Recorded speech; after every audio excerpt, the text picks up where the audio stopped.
Welcome to the next episode of HR Mavericks. I'm Garrett Justice, and today I have a special guest with me. I have Stephen Fortuna, who's a community organizer at Eddy on my team at Eddy. Stephen, how are you doing today? I'm doing great. Yeah, this is the first time I put on a collared shirt to go to work, so I think we should take advantage of it. Yeah, I almost didn't recognize you. You clean up nice. Yes, it's awesome.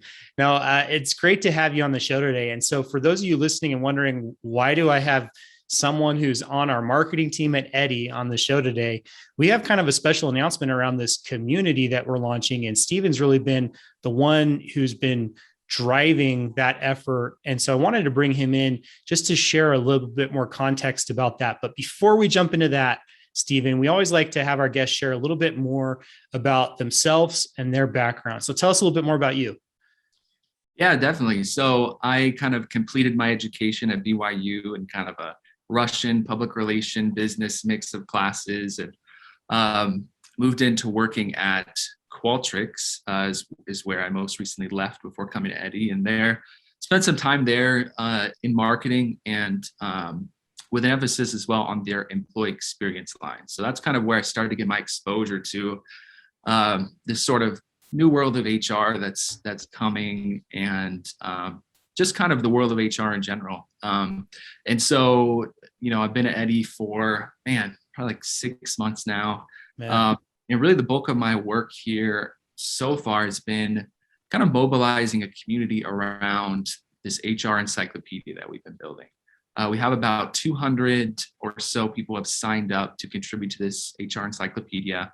Basically, it's just this huge collection, body of HR knowledge that people can access for free to just tune up, different aspects of their HR systems and programs, initiatives, or find new ideas and new things to do. It's been a great experience so far, and we've had a lot of really just stellar people contributing. It's been an honor to work with them. So it's kind of my background of what we've been doing so far. I love it. That's awesome. It's great context. And, I have loved seeing the progress with this HR encyclopedia.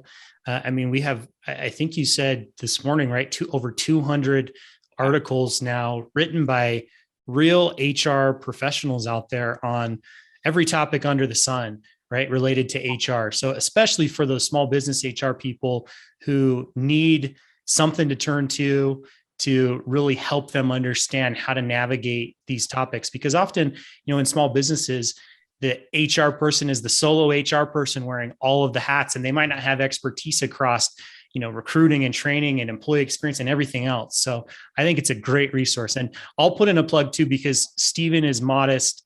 He is a rising encyclopedia himself when it comes to HR knowledge from working with all of these experts. But, even a couple months ago, when we were launching this HR encyclopedia, he was checking out stacks of HR manuals and books from the library and kind of going through them. And so he has a lot to offer when it comes to HR knowledge here today as well. So I'm excited to have you on the show. And again, like I said, we're evolving this HR encyclopedia a little bit that we're doing at Eddy. It's been great. We've had such a great reception that we're kind of parlaying that into a community and combining it under this umbrella of HR Mavericks along with our podcast. So we want to talk about that a little bit more.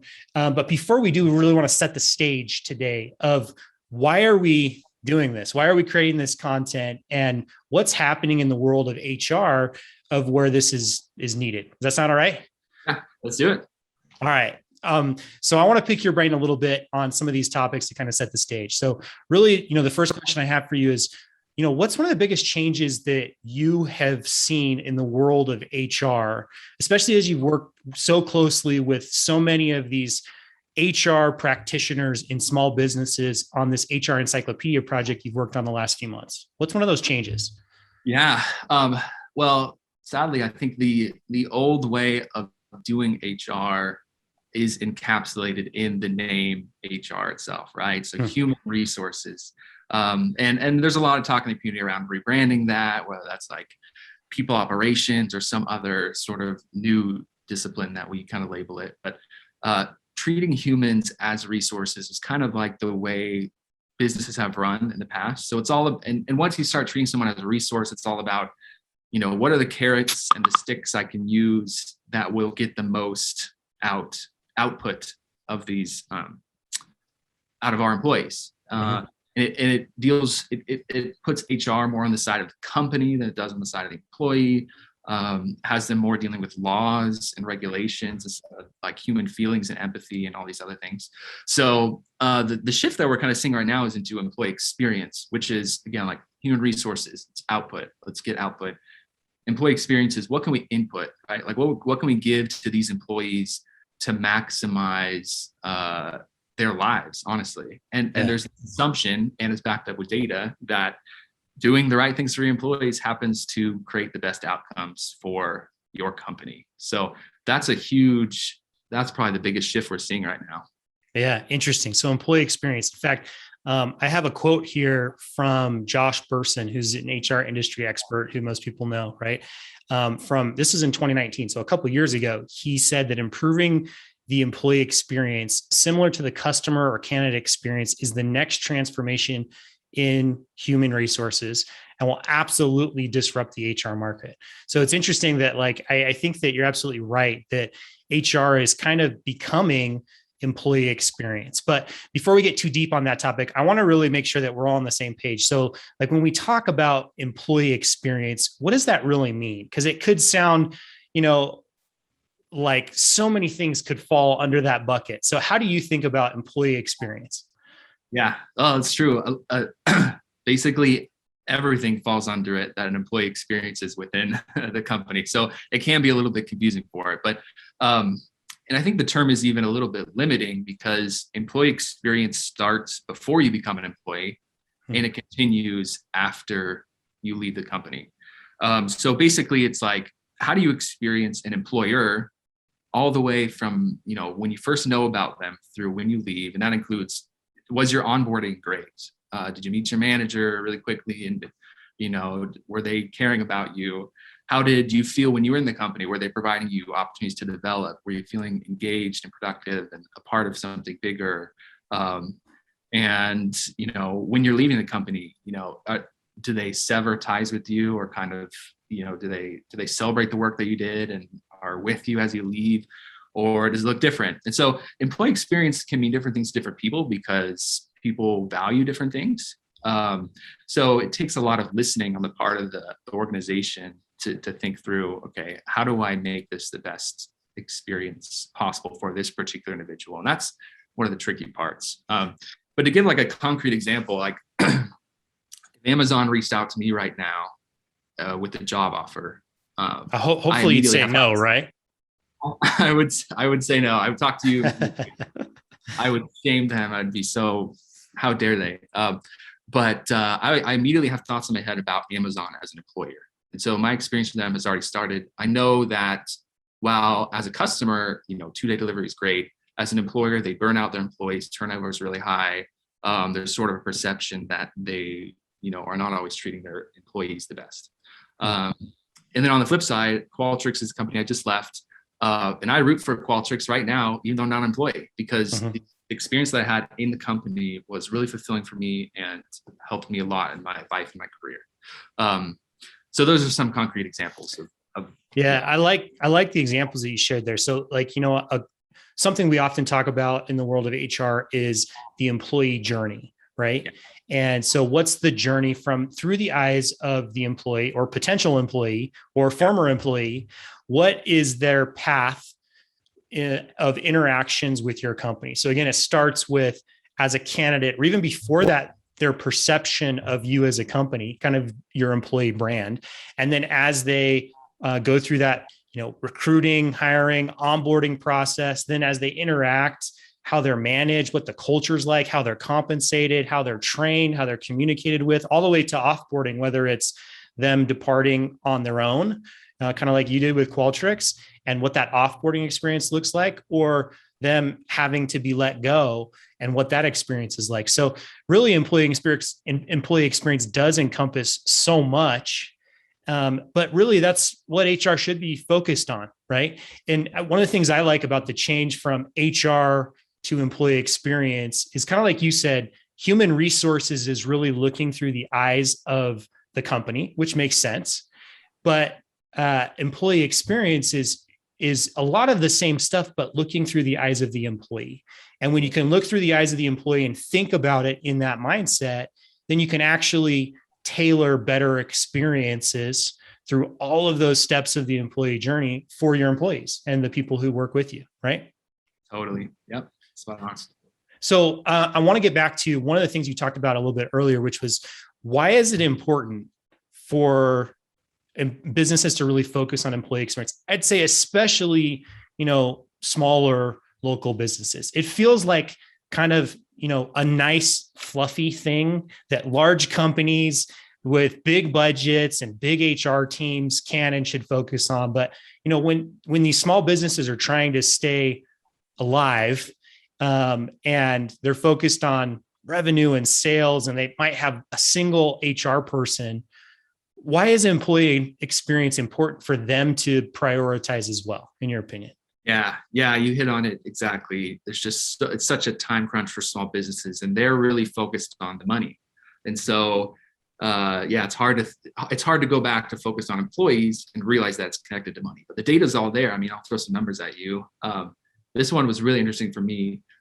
Companies that focus on employee experience see 2 times their revenue on average and 4 times the profit. So the revenue they're receiving is more profitable. Employee turnover is immensely expensive. It's hard to find somebody new. It's hard to it's just a whole thing, right? When businesses that focus on employee experience see a 40% decrease in turnover. Productivity, right? You want your employees that are there to, as few as they are, to count, right? And to be able to produce the best results. There's a 21% increase in productivity for employees in companies that are focusing on employee experience. Basically, if you're a small business and you take all of the metrics that matter to you, right, put them on a bingo card, right, and then start crossing out the ones that employee experience is impacting and improving, you'll basically get bingo every time, right? Yeah. And so it can be a hard shift, especially for those time crunch CEOs or founders, but it's so important. Yeah, I think that's fascinating. Those statistics are really interesting, and we'll be happy to share some of those out in the show notes if anyone's interested in diving into those in more detail. But I think that thinking about also some of the things that have impacted small businesses today, right now, one of the big things that is in the news constantly is the reverberations from COVID, especially for local businesses. You think of local restaurants. One of the big things people have talked about is the Great Resignation, right? Where so many people are leaving their former employers. Why are they leaving their former employers? Well, it really comes back to exactly what we've just been talking about of employee experience, right? There could be other factors, of course, as well that contribute to that. But when you can create a company that people want to work for, rather than it's a job that they just have to show up for to get paid, and that can exist at all levels. I mean, I have examples of people I know who worked at a pizza shop for 8 years because they just loved the environment there, right? They loved the people they worked with. They loved the culture they were taking care of, and their experience was really, really good, right? So when you think about also through this lens of the Great Resignation, that's only accelerated the importance of employee experience in my mind. Oh, 100%. It's, I mean, I'd say the past 18 months as a whole has been this stress test on different companies. And there's been some companies that have really folded to the stress and really contracted and thought more about themselves. How do we keep the business alive? Which, they have to do in some cases, you have to do. But there's been other businesses who have found ways creatively to show employees, we actually really care about you. This is really hard for us too, but we're thinking about you right now, and we're going to make the environment safe so you don't get worried about COVID. There's also been a lot of just political unrest in the past 18 months, and a lot of racial issues and diversity issues that have come to the forefront. It's just got people not feeling really safe and feeling really not optimistic about the future. But those companies that that turned outwards and said, the executives will take a pay cut instead of laying people off, right? Like that sends this message of like, we care about you. We want this to be a good experience for you. And so, so the past 18 months, man, it's made it even more important. And yeah.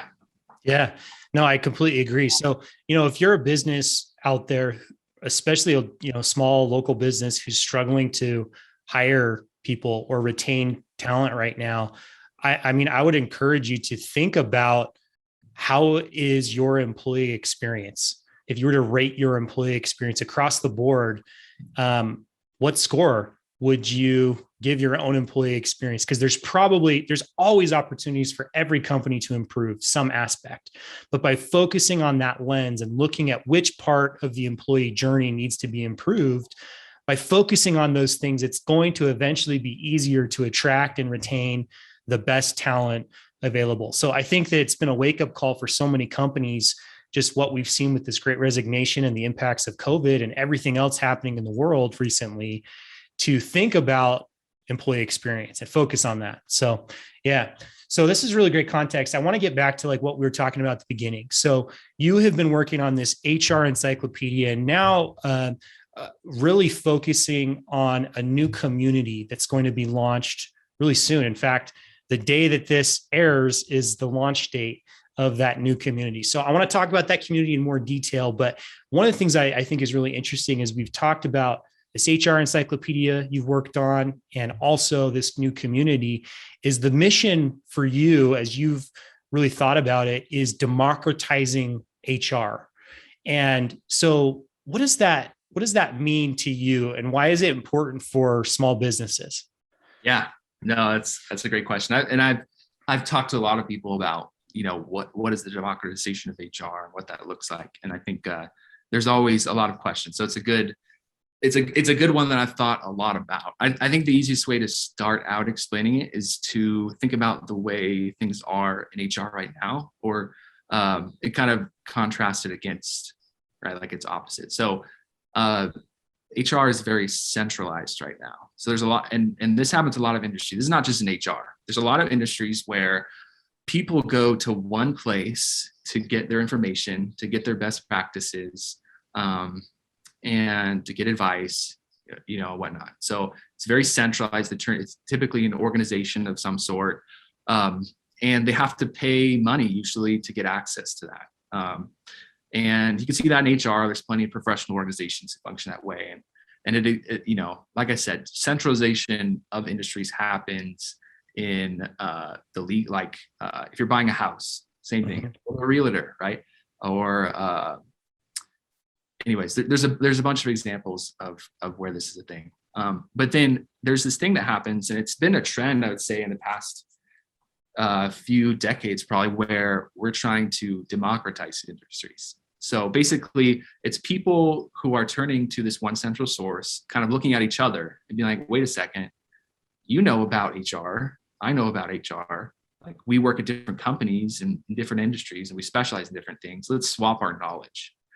So it's giving all of these people a voice and sort of turning towards each other instead of turning towards one central source. And the benefits of that are it's free, and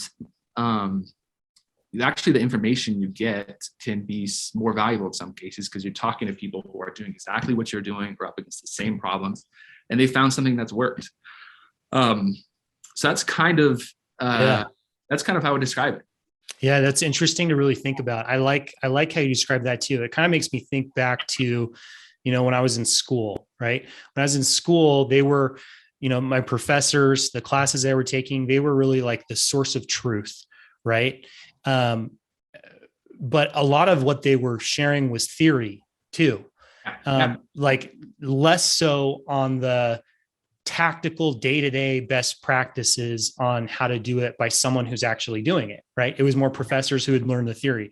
And I think we're seeing this similar thing, especially in the world of HR. When we're talking about source of truth, one of the few departments across every company that has certifications for what they do is HR, right? You look on LinkedIn, anyone who works in HR has deep experience. They probably have some letters after their name for some sort of HR certification that they have. And they're going to some organization as the source of truth to kind of get that certification. But like you mentioned, it's time consuming, it's expensive. Sure, it's great knowledge, but especially when we've looked through the lens of small businesses, right? Where you might have that solo HR person, you might have limited budgets. What if they can't afford that certification? What if they don't have the time to be able to do that, to go deep enough to get all of the right certifications because they're the jack of all trades when it comes to HR? So really, I love this idea of let's democratize the best HR practices and knowledge by those who are actually doing it every day. Help them. Let's share that knowledge with each other in a way that we can build up everyone, especially these small businesses, to help them improve their HR and employee experience, people functions, right? Yeah. No, I think it's exactly right. Not like probably 99% of these small businesses are not going to be able to afford these resources. And so what do they do instead? The only alternative is Google, right? So let's go to Google, let's Google our questions, and you'll land on either a page that was written by one of these professional organizations, but it's paywalled, right? So you're like reminded, oh shoot, like I wish, and it's sad too, because it's like in the middle of COVID and you want to know what should my COVID workplace policy look like? And you Google that because you have nowhere else to turn and you're really scared and worried about your employees, and you hit a paywall from a professional organization that it's just sad, right? And so, maybe you're hitting a paywall, maybe you're hitting a blog that was written by, it doesn't have an author on it. And so you like pick some things up, you're like, gosh, should I really trust this? Maybe you land on a blog that was written by someone who is clearly a marketer, right? Or like just a writer and has no HR professional experience. So anyways, it's just, you can get to what you want to get eventually, mate. But for someone who's so time crunched, it can be really stressful and you just don't know where else to turn. So that's definitely where the encyclopedia comes in. And that's why we're trying to, have that written by professionals and make it worth reading. So you have definitely piqued my interest and hopefully the interest of many of our listeners. So tell us about this new HR Mavericks community that you're building to really help democratize HR for small businesses, especially. Yeah. So HR Mavericks is kind of the umbrella community of people who are working together to democratize HR. So what that involves is a series of projects we're working on together that are sharing, like giving you opportunities to share the best practices about HR in the fields, especially where you're specialized in. So that includes the encyclopedia. So that's the biggest project we're working right now. That includes this podcast. So we'll continue to have members of the community on the podcast, giving accessible, having real conversations like this about HR and sharing their knowledge. That also includes, we have a weekly blog that goes out. So every week we see what's trending in the world that touches HR. And within 24 hours, we write an article about it that includes some best practices. And we have a lot of opportunities for HR professionals to be quoted in those and kind of add their experiences. And we're actually launching something that's completely new. It's called HR Answers. So what I've realized is that a lot of people want to get involved, don't always have the time to write an encyclopedia article or to be on one of these interviews or something else. And so they can help us democratize HR by answering questions about HR on this HR Answers forum. So basically there's a ton of questions there that we found that are the most commonly asked in the world of HR. And if you join the community, you get a login and you can go in and answer those so people can see your answers and have the information they need. And anyone on the flip side, anyone who has a question for an HR professional can go on there and ask it and get the answers they need. So HR Mavericks, big community, bunch of different projects. And I will say that's just the beginning, right? The more people that we can get involved in this and the more we can organize it together, the more we can do. We can produce original research around HR. We can release more video content around HR. Wouldn't it be fun to have a TikTok channel on HR? You know what I'm saying? It's just the possibilities are endless. And we're just trying to reach people every through every channel where they are and answer every HR question for them. Yeah, I love it, and it's such an awesome mission. I think so needed right now, especially in the world of small business HR, and with the changes we've seen where there's needs to be a more of an importance on employee experience. So I love the mission. I'd say one of the best things about all of it is, like you mentioned, it's free, it's ungated, it's 100%. anyone can access it and consume it, and that's going to persist forever because that's part of the mission of democratizing this knowledge and sharing it with anyone who wants to consume it, and having anyone who wants to contribute help us create more of it, right? Exactly. Yep.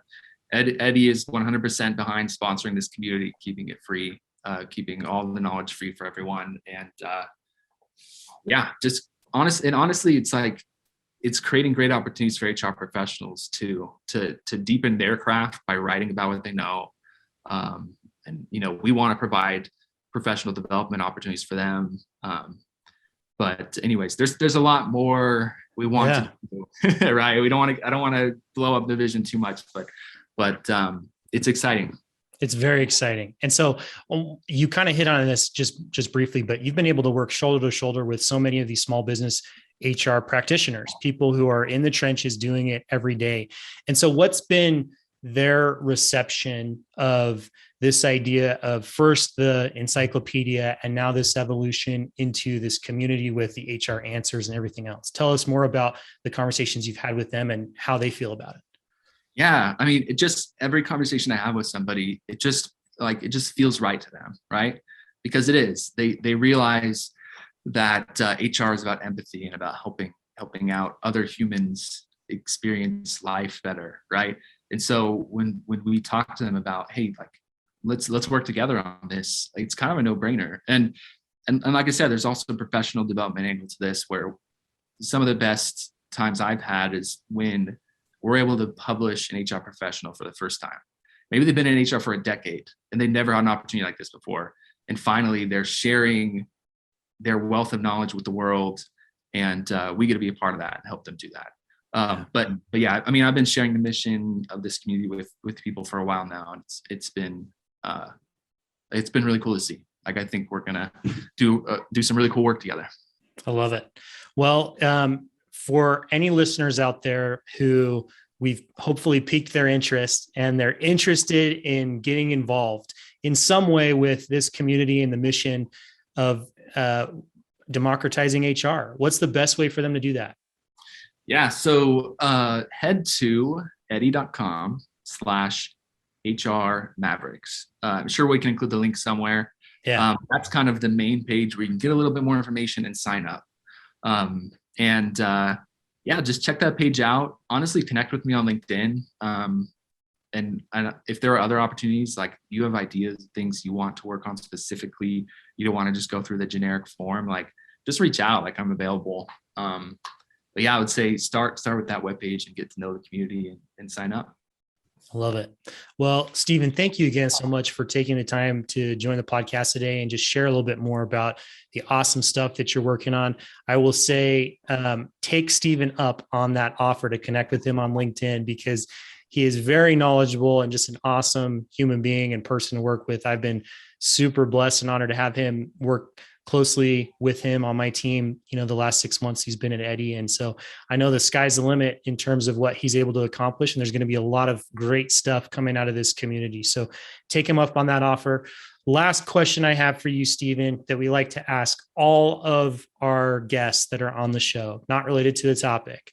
Yeah, it ties back into our mission at Eddy, which is really to help local businesses build healthy, enduring companies. And so in your own personal opinion, what is the key to building a healthy, enduring company today? I think it starts with a leader who really has a vision for some change they want to see in the world to improve it. Finding the people who are passionate about that as well, and just then loving those people to death, right? Like that conversation we just had about employee experience. Like, you're not going to be able to do it all on your own. Like, if you're trying to build a company, there's this quote. It's if you want to run fast, go it alone. if you want to go far, go together, right? Mhm. So just like as a founder or a small business owner, just like realize that you need other people, honestly, maybe more than they need you, right? And just find those people, love them to death, and change the world together. So Love it. That's such an awesome answer. I mean, the enduring piece, if you want to build an enduring company, it means you got to go yeah, far and you yeah, have to go together with people. So I think that's brilliant. So Stephen, thanks again so much. Hope you have a great rest of the day. yeah, it's been awesome. Thanks, Garrett.